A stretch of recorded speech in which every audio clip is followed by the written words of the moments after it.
আপনাকে আমাকে দুনিয়ার আলো বাতাস দেখানোর জন্য মা আমার বাবা আমার কত কষ্ট করেছে। একটা মা সন্তান ডেলিভারির সময় গলা কাটা মুরগির মতো ছটফট করে প্রত্যেকটা নারী সন্তানকে দুনিয়ার আলো বাতাস দেখানোর জন্য নিজের থেকে কলস কলস রক্ত জড়ায়। ওই ডেলিভারির যন্ত্রণা কোনো পুরুষের যতই বয়ান করা হোক না কেন বুঝবে না, কোনোভাবেই বোঝানো সম্ভব না। প্রত্যেকটা নারী ওই প্রসব বেদনাকে মরণ মনে করে বলেই ওই প্রসবের সময় স্বামীর হাত ধরে কিন্তু ক্ষমা চায়, মাপ চায়, স্বামী আমার ক্ষমা করে দেব, আর মনে হয় বাঁচব না। জীবনের সব কষ্ট মায়ের প্রসব বেদনা, সাত আসমান সাত জমিন তখন মায়েরই মাথায়। এমন মায়েরে কেমনে আজি, এমন মায়েরে কেমনে আজি, যাব যে ভুলিয়া। ও আমার প্রাণের মা, মা গো মা, কোথায় গেলা মোরে ছাড়িয়া। জনম দুঃখী ইয়াতিম আমি, চায় না কেহ ফিরিয়া। প্রসবের যন্ত্রণায় মা আমার গলা কাটা মুরগির মতো ছটফট করেছে। এরপরেও সন্তান ভূমিষ্ঠ হওয়ার পরে মায়ের কাছে সন্তান যখন আইনা দেওয়া হয়, মা রাগ করে পাছাড় দিয়া সন্তানটারে মেরে ফেলে না হয়। তোর জন্য আমার এত কষ্ট হয়েছে, বরংস মা সন্তানের চেহারা দেখে নিজের কোলের মধ্যে নিয়ে গালে চুমু খায়। এক নিমিষেই সকল ব্যথা ভুলে গিয়ে মা মুস্কি হাসে। আবার সন্তান লালন পালনের কষ্ট শুরু করে, সন্তান কত কিছু করে, এরপরেও মা সন্তানের ফালায় দেয় না। আল্লাহ বলে, গোলাম আমি আমার কাছে এই কথাটাই বল, আল্লাহ এত কষ্ট মারে দিছি, এরপরেও মা আমারে লাথি মাইরা ফালায় দেয় না, পাছার মাইরা মাইরা ফালায় নেয়। আল্লাহ আমার মা রহম কইরা দয়া কইরা আমারে শান্তি দিয়া দিয়া। গরিবের সন্তানটাও গরিব মা বাবা চায় আমার সন্তানটা ভালোভাবে বেঁচে থাকুক। ও আল্লাহ আমার মা বাবা যেমন রহম করে আমারে বড় করেছে, লালন পালন করেছে, ও দয়ার মালিক আল্লাহ আমার মা বাবাকে আপনিও কবরের মধ্যে এইভাবে লালন পালন করেন। আল্লাহ পাক আমার নবীর মাধ্যমে জানায় দেয়, দুনিয়ার কোন নেককার এতিম সন্তান যদি মা বাবার কবরের পাশে দাঁড়াইয়া এই দোয়া পড়ে চোখের পানি ছেড়ে দেয়, সন্তানের চোখের পানি গাল বেয়ে পড়ার আগে আগে আল্লাহ পাক ওই সন্তানের মা বাবার কবরে আযাব মাফ করে দেয়। ওয়াবিল ওয়ালিদাইনি ইহসানা। আমি আল্লাহর 2 নম্বর সিদ্ধান্ত, দুনিয়ার সমস্ত সন্তানেরা কেবলমাত্র শুধুমাত্র মা বাবার সাথে ভালো আচরণ করবে, খারাপ আচরণ করতে পারবে না। সিদ্ধান্ত কার? দুনিয়ার সন্তানেরা মা বাবার সাথে ভালো আচরণ করবে, খারাপ আচরণ করা। সন্তান বড় পীর হয়ে গেছে, বড় মুক্তি হয়ে গেছে, সন্তান বড় জজ হয়ে গেছে, ব্যারিস্টার হয়ে গেছে। আল্লাহ বলে, যত বড় এডুকেটেড পারসন হও না কেন, দুনিয়ার সকল সন্তানেরা পিতা মাতার সাথে শুধুমাত্র ভালো আচরণ করবে। অনেক সন্তান বলে, হুজুর মা বাবা যদি আমার সাথে খারাপ আচরণ করে তারপরেও কি আমি মা বাবার সাথে খারাপ আচরণ করতে পারবো না? আল্লাহর নবী বলে, না না, ওয়া ইন যালামা, মা বাবা যদি তোমার উপরে জুলুমও করে, নবী আরো আগে বলে, মা বাবা যদি কাফের হয় তারপরেও কোনো সন্তান মা বাবার সাথে খারাপ আচরণ করতে পারবে না, ভালো আচরণ করবে। সিদ্ধান্ত কার? অনেক সন্তান আছে 10 বছর 20 বছর হয়ে গেছে মা বাবার সাথে কথা বলে না, আছে না নাই? এবার প্রশ্ন করতে পারেন হুজুর, সন্তানেরা মা বাবার সাথে ভালো আচরণ করবে কয়দিন? আগের প্রশ্নের উত্তর যেমন, আগের সিদ্ধান্তের প্রশ্নের উত্তর যেমন, দ্বিতীয় সিদ্ধান্তের প্রশ্নের উত্তরও তেমন। আল্লাহ পাকের ইবাদত করবেন কয়দিন? আপনার জীবন আছে যতদিন। মা বাবার খেদমত করবেন কয়দিন? মা বাবার সাথে ভালো আচরণ করবেন কয়দিন? আপনার জীবন আছে যতদিন। সন্তানের জীবন আছে যতদিন, সন্তান মা বাবার সাথে ভালো আচরণ করবে ততদিন, খেদমত করবে ততদিন। সন্তান যত বড় হয়ে যাক না কেন, সন্তান মা বাবার সাথে খারাপ আচরণ করতে পারবো না। কেন সন্তান মা বাবার সাথে ভালো আচরণ করব? কারণ নবী আমার জানায় দেয়, ইন্নাল জান্নাতা তাহতা আকদামিল উম্মাহাত। মা বাবার পায়ের নিচে সন্তানের বেহেশত। এ সন্তান, এই বেহেশত কেমনে কামাই করে নিবেন? এই সলদি এলাকার মুসলমান সন্তানেরা ভালো করে শুনেন, মা বাবার খেদমত করে জান্নাত কেমনে কামাই করবেন? নবী আমার হাদিসে জানায় দেয়, যেই সন্তানটা রাতের বেলা বাবা মারে কিছু খাওয়ায়া ঘুমায়, হোক সেটা দুমুঠো ভাত, হোক না সেটা 1 গ্লাস দুধ, হোক না সেটা একটা খেজুরের টুকরা, যেই সন্তান রাতের বেলা পিতা মাতার মুখে খাবার উঠা দেয়, পিতা মাতাকে রাতের বেলা খাবার খাওয়ায় ঘুমায়, নবী আমার জানা দেয় আসবাহানে মাফতুহান মিনাল জান্নাহ। ওই সন্তানটা সকাল হওয়ার সাথে সাথে ওই সন্তানের জন্য আল্লাহ পাক 2টা জান্নাতের দরজা খুলে দেয়। কয়টা? একজন রে খাওয়াইলে একটা, 2 জন রে খাওয়াইলে 2টা। আজকে তো ভাইয়ে ভাইয়ে ঝগড়া করে, আমি বেশি খাওয়াইতাম কা, সবাই সমান খাওয়াবো, আছে না নাই? তার মানে আপনি বলতেছেন আমি জান্নাতের দরজা আমার দিকে বেশি খুলমু কা? ঠিক না? আফসোস আর পরিতাপের বিষয় হলো, আল্লাহ সিদ্ধান্ত করে দিয়েছে সন্তানেরা মা বাবার সাথে ভালো আচরণ করবে, কিন্তু সমাজের বাঁকে বাঁকে টোকাইলে দেখা যাবে অনেক সন্তান শুধু মা বাবার সাথে খারাপ আচরণই নয়, বরঞ্চ মা বাবার গায়ে পর্যন্ত হাত উঠায়, মা বাবারে ঘর থেকে বের করে দেয়, আছে না নাই? সলদি এলাকার যুবক, এ বিন্দু আমার বাবা, সন্তানেরা ভালো করে শোনো, নবী আমার কি বলে জানো? নবী আমার বলে হুমা জান্নাতুকা ওয়া নারুকা, মা বাবা তোমার জান্নাত, মা বাবা তোমার জাহান্নাম। মা বাবারে কষ্ট দিয়া দুনিয়ার বড় ওলি হইল কিন্তু জান্নাত পাইবা না রে ভাই। আর মা বাবারে খুশি করতে পারলে জান্নাতের দরজা খুলে যায়। কারণ নবী আমার বলে রিদর রব্বি ফি রিদর ওয়ালিদি ওয়া সাখাতার রব্বি ফি সাখাতার ওয়ালিদি। মা বাবা যদি অসন্তুষ্ট হয়ে যায়, আরশের মালিক অসন্তুষ্ট হয়ে যায়। মা বাবা যদি কোনো সন্তানের উপরে সন্তুষ্ট হয়ে যায়, আরশের মালিক ওই সন্তানের উপরে সন্তুষ্ট হয়ে যায়। আর যেই সন্তান মা বাবার সাথে ভালো আচরণ করে, মা বাবার খেদমত করে, আল্লাহকে খুশি করে ফেলে, ওই সন্তানের জন্যই তো আল্লাহর জান্নাত নির্ধারিত হয়ে যায়। সলদি এলাকার সন্তানদের কাছে অনুরোধ থাকবে, দুনিয়ার সবাই রে কাঁদাইলো, মা আর বাবারে কাঁদায়ও না।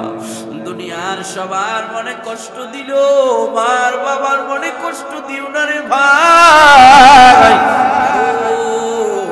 মা আর বাবার মনে কষ্ট দিলে কিন্তু আরশের মালিক অসন্তুষ্ট হয়ে যায়। আরশের মালিক যদি তোমার উপরে অসন্তুষ্ট হয়ে যায়, জান্নাতের দরজা তোমার জন্য বন্ধ হয়ে যাবে। এজন্য যেই সন্তানেরা 10 বছর 20 বছর 15 বছর 5 বছর মা বাবার সাথে কথা বলে না, মা বাবার সাথে ঝগড়া করে আছে, সলদি এলাকার সন্তানদের পা ধরে বলবো, আজকেই বাড়িতে যায়া তুই বাবা মায়ের পা ধরে ক্ষমা চাইবেন। ওই বাবা মায়ের সাথে তাড়াতাড়ি রাগ গোসা সবকিছু দূর করে সদাচরণ শুরু করে দিবেন। কারণ অনেক সন্তানই এমন আছে মা থাকতে ভালো আচরণ করে না, মা বাবা যখন মইরা যায় তখন হারায়া তারায়া কান্দে, এমন সন্তান আছে না? না, মায়েরি মরণের কালে কান্দো না রে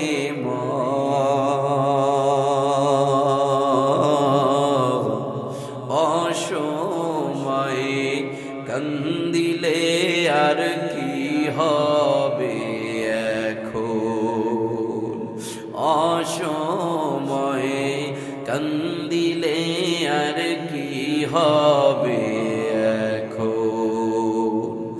মাগো মা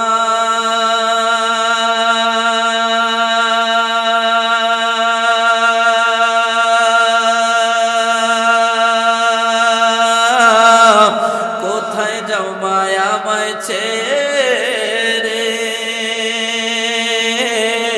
বাসের পালকিতে চহিরা মাগো, একবার তুমি ফিরে যাও মা, একবার তুমি ফিরে যাও মা। কেমন আছে তোমার বাঁচা ধন, সময়ে কান্দিলে আর কি হবে এখন। ময়দানে অনেক সন্তান এমন আছে বাবারে ডাকতে মনে চায় কিন্তু ডাকার সুযোগ নাই। মনে মনে বলে মা যদি থাকতো, মার একটু খেদমত করতাম, মার চেহারাটা একটু দেখতাম। কত পাগল সন্তানেরা আছে মা বাবার কবরের কাছে যায় মা বাবা করে ডাকে, বাবার কবরের কাছে যায় বাবা বাবা করে ডাকে। হারায় ডাকলে আর কাম হবে না, ওই কবর থেকে উইটা আর বাবা মা কোনোদিন সাড়া দিবে না। জলদি এলাকার সন্তানেরা ভালো করে শোনো, এখন জীবিত থাকতে বুঝে আসে না রে ভাই, কদর বুঝে আসে না, মূল্য বুঝে আসে না।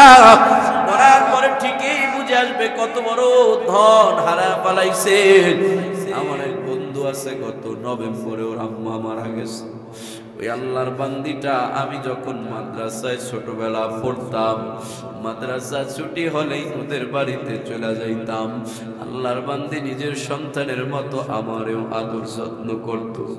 মরার আগে ফোন করে বলছিল, বাজার তুই কিন্তু আমার জানাজাটা পড়াবি, তোরা দুইজনই মাদ্রাসায় পড়ালেখা করছিস, ও করছে তুমিও করছো, ও পড়ালেখা ধরে রাখতে পারে নাই, তুমি আলেম হইছো। আমার আবদার, আমার মরার খবর শুনলে তুমি আইসা আমার জানাজাটা পড়াইবা। গত নভেম্বরে মারা গেছে, মাহফিলের ব্যস্ততায় জানাজা পড়াতে পারি নাই। ওর মা মারা যাওয়ার 3 সপ্তাহ পরে একদিন আমারে ফোন দিছে। হঠাৎ করে টেলিফোন রিসিভ করে দেখি অপর পৃষ্ঠ থেকে কান্নার আওয়াজ। ধমকের সুরে বললাম, কিরে বেটা, বড় মানুষ এত কান্না কেন করো? ছোট মানুষ নাকি? তুই তো অবুঝ না, বুঝের মানুষ। সবার মাই তো একদিন দুনিয়া থেকে চলে যাবে। আজকে তোর মা গেছে, একদিন আমার মা যাবে। ও আমারে উত্তর দেয় কি জানেন? তোর মা মরে নাই, তুই বুঝবি না। তার মানে কি হারাইছে? ওর হারাইছে, ও বুঝতে পারে, হারানোর আগে বুঝে আসবে না। যাদের মা নাই, যাদের বাবা নাই, অন্তর যদি দেখতে পারতেন, এক একজনের অন্তরের ভিতরে কি ধাউ ধাউ করে মা হারানোর বাবা হারানোর বেতার আগুন জ্বলতেছে। আমি বললাম, কি হইছে? তো সবার মাই তো যাবে। ও বলে, কি হারাইছে? আমি এখন বুঝি। ও অটো চালায়, অটো রিক্সা চালায়। অটো নিয়ে রাতের যতটা বাজে আসতাম না কেন, মা থাকতে অটো নিয়ে আমি ঘরের দরজায় আসতে দেরি, আমার মা ঘরের দরজা খুইলা বের হইতে দেরি নাই। প্রথমেই ঘরের দরজা খুইলা জিজ্ঞাসা করতো, বাবা এত দেরি করে কেন আসছে? আমার অটের হরে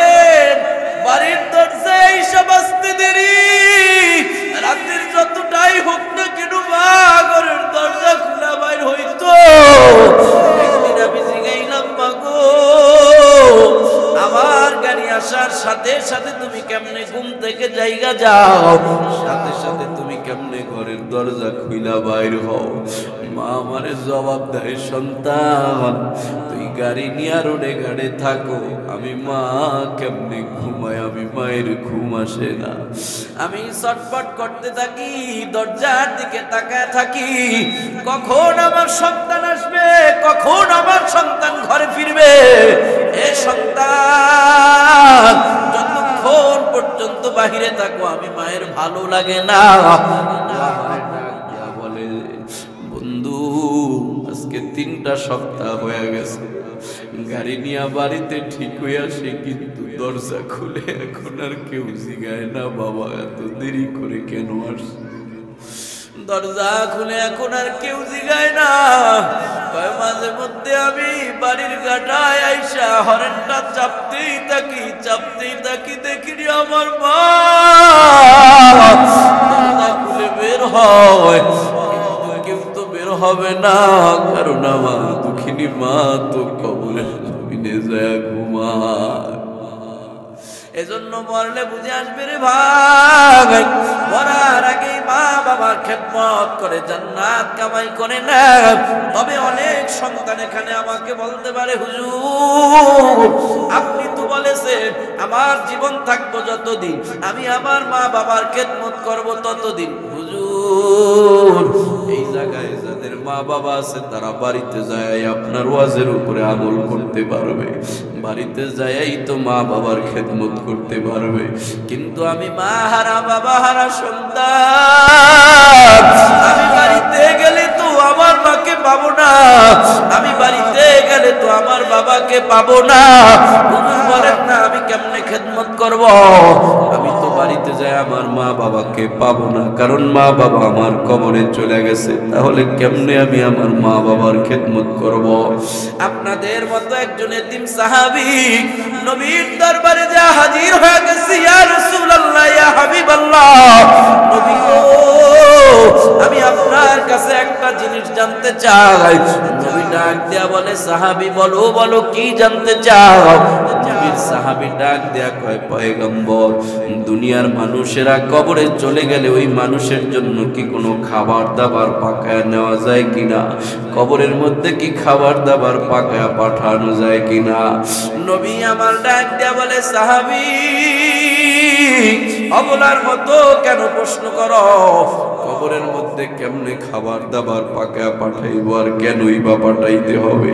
সাহাবী কান্না মাখা কণ্ঠে জবাব দেয়, নবী গো আমি একটা মা হারা বাবা হারা সন্তান, আমার মা নাই বাবা নাই, আমার মা বাবার কষ্টের স্মৃতিগুলো আমার সামনে চোখে ভাসতে থাকে গো নবী।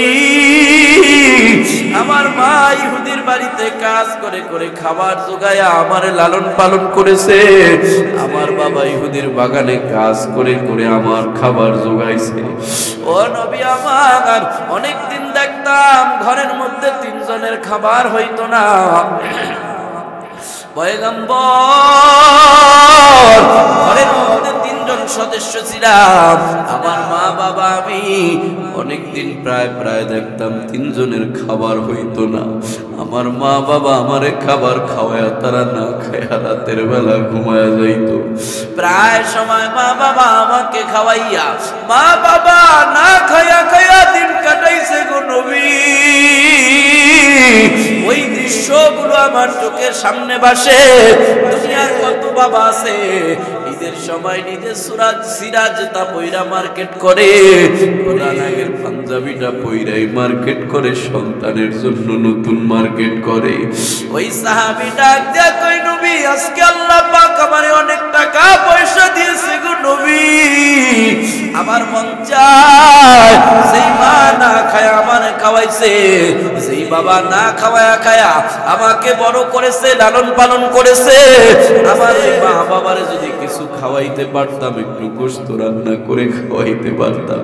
কেমনে খাওয়াবো? মা আমার বাবা আমার কবরে চলে গেছে। এজন্য আপনার কাছে জানতে চাই গো নবী, কবরে কি খাবার পাকায়া পাঠানোর ব্যবস্থা আছে কিনা? এমন কথা শুই না নবী আমার চোখের পানি ছেড়ে ছেড়ে কান্নার আওয়াজ। সাহাবী ডাক দিয়া কয়, এ নবী, আপনি তো একটু আগে আমাকে সান্ত্বনা দিয়েছেন, এখন কেন আপনি কাঁদেন? ও পয়গম্বর, আপনার কান্না সহ্য করতে পারি না। নবী ডাক দিয়া বলে, সাহাবী, আমিও তো তোমার মতো একটা এতিম সন্তান, আমারও মা নাই বাবা নাই, আমিও তোমার মতো একটা এতিম সন্তান, আমারও মা নাই আমারও বাবা নাই। বরংস আমি নবী কেমন এতিম জানো? তুমি তো নিজ চোখে তোমার বাবারে দেখেছ, আমি কোনদিন আমার বাবারে দু চোখ দিয়া দেখি নাই, আমি কোনদিন আমার বাবার কোলে উঠতে পারি নাই। বাবা ডাকের মধ্যে কি মজা তা আমি নবী জানি না, কারণ আমার বাবারে কোনদিন বাবা বলে ডাকতে পারি নাই। মায়ের গর্ভে থাকা অবস্থায় বাবা আমার দুনিয়া থেকে আমার এতিম বানায় চিরবিদায়। এ সাহাবী, আমি আমার বাবারে দেখি নাই, মাত্র 6 বছর বয়সে আম্মা জান আমার এতিম বানায় দুনিয়া থেকে চলে গেছে। আমি এতিম নবী রাস্তায় বসে বসে কান্না করতাম। মক্কার ছাত্ররা, মক্কার শিশুরা খেলাধুলা করতে যাইতো আব্বার সাথে, আমি নবী বৈশা বৈশা একা একা রাস্তায় কাঁদতাম, কারণ আমার মা নাই বাবা নাই। এমন এতিম নবী আমার, পিতা মাতা নাই যে তাহার, তারপরেও কত মারা মারলো তারে বেঈমানে। নবী বিনে কে তরাবে পুলসিরাত মিজানে, নবী বিনে কে তরাবে পুলসিরাত মিজানে। নবী এবার সাহাবী পিঠের মধ্যে হাত বুলা বুলা সান্ত্বনা দেয়, এ সাহাবী, আব্বা হারায় আম্মা হারায় এতিম হয়ে গেছো, মনের মধ্যে কোনো দুঃখ নাই, কোনা আব্বা আম্মা সবারই চলে যাবে, তবে মা হারা বাবা হারা এতিম হয়ে গেছো, এখন মা বাবার খেদমত করতে মন চায়। আল্লাহ পাক তোমাদের মতো এতিম সন্তানদের জন্য 5টা আমল নির্ধারণ করে রেখেছে। দুনিয়ার এতিম সন্তান যারা মা বাবারে কবরে রাইখা এখন মা বাবার খেদমত করতে মন চায়, ওই এতিম সন্তানেরা যদি দুনিয়ায় বৈশা 5টা কাজ করে, 5টা আমল করে, এই 5 আমলের মাধ্যমে এতিম সন্তানদের মা বাবার কবরের মধ্যে খেদমত পৌঁছায়া মা বাবার কবরের মধ্যে শান্তির ব্যবস্থা করে দিবে আল্লাহ। কয়টা কয়টা বলবো? হ্যাঁ, কষ্ট হবে না আপনাদের? বলবো? যদি আমি দেখতে চাই ময়দানে কোন সন্তান আছেন সাহাবীর মতো আব্বা নাই, সাহাবীর মতো আম্মা নাই, হাতটা উঠাকে একটু দেখাইবেন। কার আব্বা নাই, কার আম্মা নাই, অথবা আব্বা আম্মা দুইজনই নাই, দেখতে চাই কার আব্বা নাই, কার আম্মা নাই, কে এতিম। ময়দানের অধিকাংশ মানুষ এতিম, আব্বা নাই আম্মা নাই। এই এতিম সন্তানদের জন্য আল্লাহর নবী এবার সাহাবীর মাধ্যমে নসিহত করে, সন্তান আব্বারে কবরে নাই কাটছ, আম্মারে কবরে নাই কাটছ। ঈদের সময় কত সন্তান আমাদের সাথে মুআনাকা করার সময়, কোলাকুলি করার সময় আমাদেরকে জড়ায় ধরে কান্দে, এ বাজান কান্না কেন করো? বলে হুজুর, গত ঈদে আব্বার আমি একসাথে গাইছি, এইবার ঈদে আব্বা নাই, ঈদটা ঈদের মতো মনে হয় না। গত ঈদে বাড়ি থেকে আসার সময় মায়ের দোয়া নিয়ে এসেছি, এই ঈদে আসার সময় মায়ের জায়গাটা খালি, হুজুর মনের বুঝাইতে পারি না, আব্বা নাই আম্মা নাই।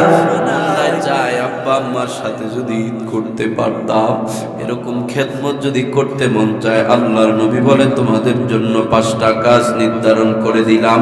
দুনিয়ার এতিম সন্তানের আমি তো মা বাবার কবরে যদি খেদমত পৌঁছাইতে চাও, 1 নম্বর আমল হলো এতিম সন্তানেরা দুনিয়াতে বৈশা বৈশা বেশি করে মা বাবার জন্য দোয়া করবে।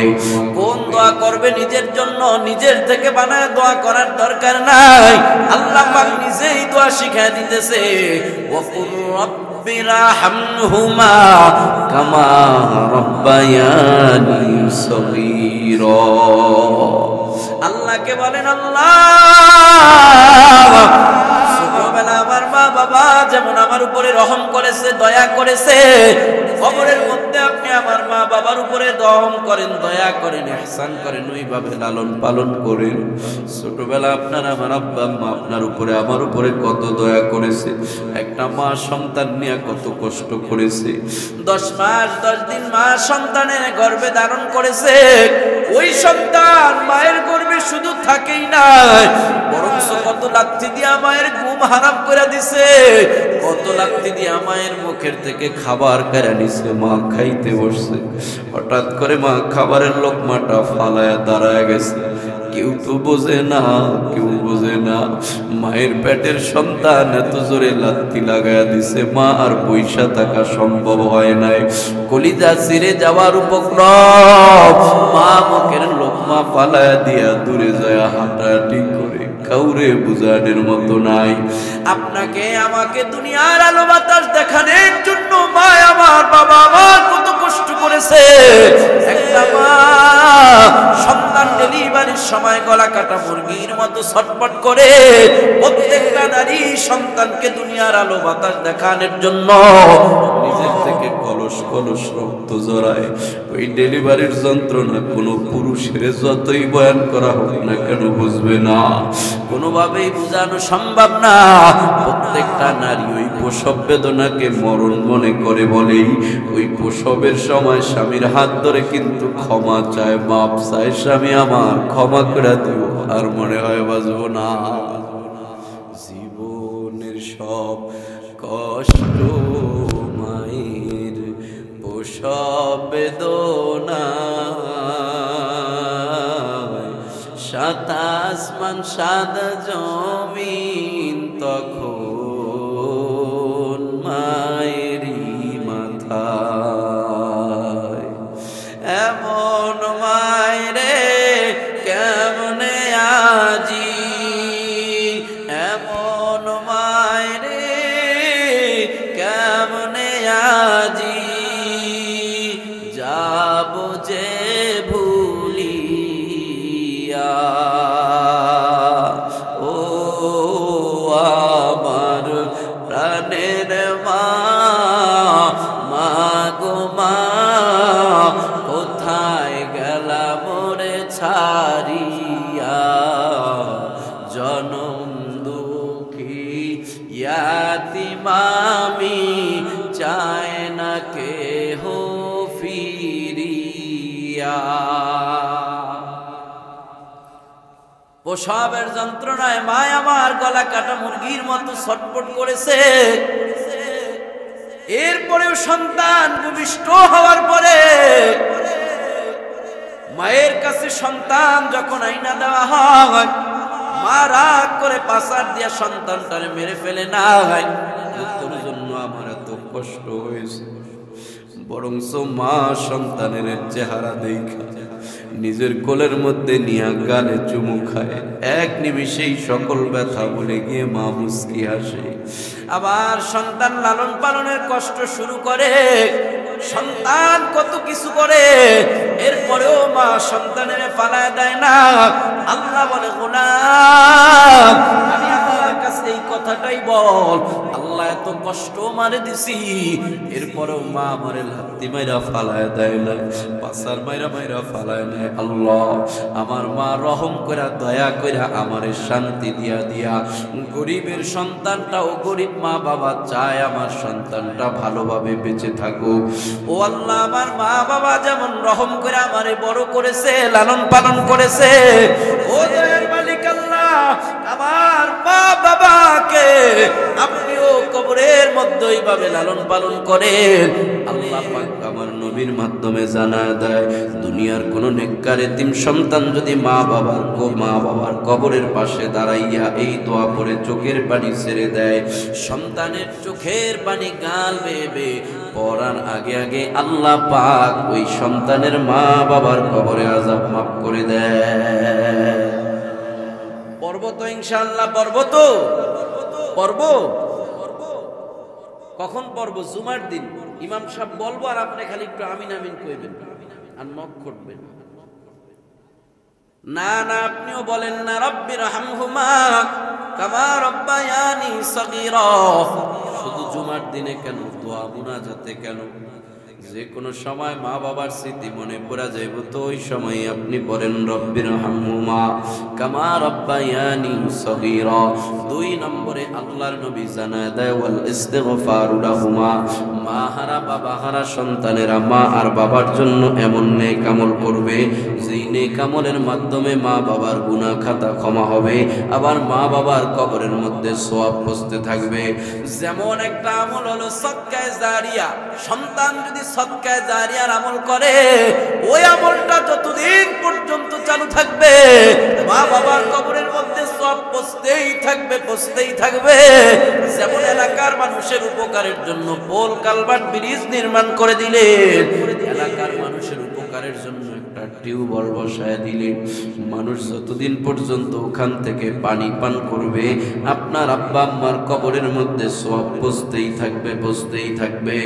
এলাকার মানুষের জন্য একটা মসজিদ নির্মাণ করে দিলেন, এলাকার মানুষের জন্য একটা মাদ্রাসা তৈরি করে দিলেন, ওই মাদ্রাসা থেকে যত হাফেজ আলেম তৈরি হবে, এরা জীবনে যত আমল করবে, এদের বয়ান শুনে এদের কথা শুনে যত মানুষ আমল করবে, সমস্ত মানুষের আমলের সওয়াবের একটা অংশ আপনার আব্বা আম্মার কবরে চলে যাবে। এমনকি আপনি যখন কবরে বিদায় নেবেন, ওরা থাকার কারণে, আমল চালু থাকার কারণে আপনার কবরেও সওয়াব বসতে থাকবে। আল্লাহর ওলি জুনায়েদ বাগদাদী রাহমাতুল্লাহি আলাইহি এই কথা বলি আমি আবার বয়ানের রীতি টানবো, বলবো তবারও কাছে মনে হয় আপনাদের জন্য কি আছে, নাস্তার ব্যবস্থা করছে আপনাদের, দেয়া দেখ, হ্যাঁ চলবার একটু কষ্ট হয় না আপনাদের? হইব কইতেন, আপনাকে তো একদিন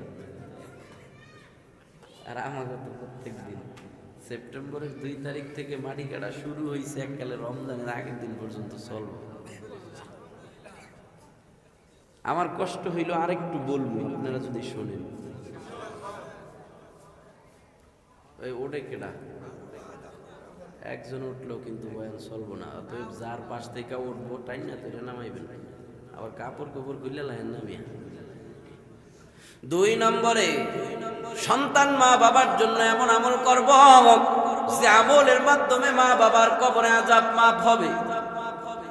আল্লাহর ওলি জুনায়েদ বাগদাদী রাহমাতুল্লাহি আলাইহি রাতের বেলা তার বিছানায় ঘুমায়, হঠাৎ করে স্বপ্ন দেখে তার এলাকার কবরস্থানের সকল কবরবাসীরা ঘুমাইতেছে, তবে একটা কবরের মধ্যে একজন মানুষ হাউমাউ করে চিৎকার করতেছে।